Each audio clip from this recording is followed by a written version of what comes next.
Le Bénin franchit une étape déterminante pour transformer sa vision en actions concrètes et pour trouver des solutions de financement nécessaires à la sauvegarde et à la valorisation de sa biodiversité. Pour y arriver, il a organisé un atelier national de consultation des acteurs du programme Biofin, un atelier qui crée un espace d'évaluation des besoins de financement, l'analyse des politiques et des institutions et l'analyse des dépenses de la biodiversité. Il s'agit de faire le point sur le processus Biofin au Bénin et explorer les défis et opportunités de financement durable sur la biodiversité.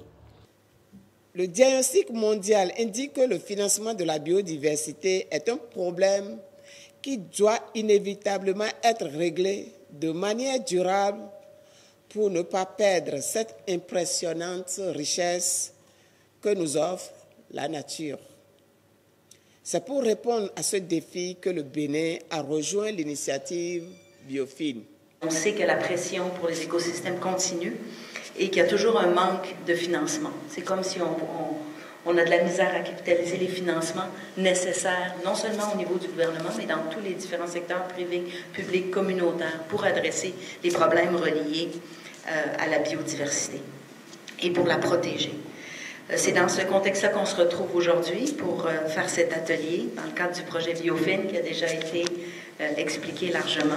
Depuis le démarrage du projet Biofin, un cadre est créé pour donner une vision stratégique, suivre l'avancement du projet, formaliser les décisions et favoriser la coordination entre les parties prenantes. La DGFC s'est investie dans la mise en place du cadre institutionnel de mise en œuvre du projet Biofin, par bien sûr la mise en place de l'acte réglementaire du comité de pilotage, la mise en place du comité technique et l'accompagnement du PNUD dans la mise en place de l'unité de gestion du projet.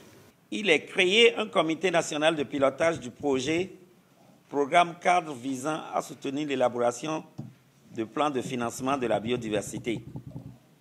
Ce comité est placé sous la tutelle du ministère du Cadre de vie et des Transports en charge du développement durable. Les travaux de groupe ont permis de passer en revue l'inventaire des subventions nuisibles à la biodiversité et les incitations économiques, la cartographie des institutions, des financements existants et solutions innovantes et l'analyse des besoins de financement de la biodiversité. Nous avons essayé d'énumérer tous les plans, les stratégies, les programmes qui existent sur le plan national et qui participent à la conservation de la biodiversité. Nous avons fait un inventaire des incitations économiques et fiscales qui ont un lien direct ou indirect sur la biodiversité, avec aussi des recommandations à chaque niveau pour que ces incitations puissent intégrer la biodiversité dans la mise en application sur le terrain. À l'issue de cet atelier, les participants disposent d'une compréhension commune et comprennent ainsi leur rôle dans le processus.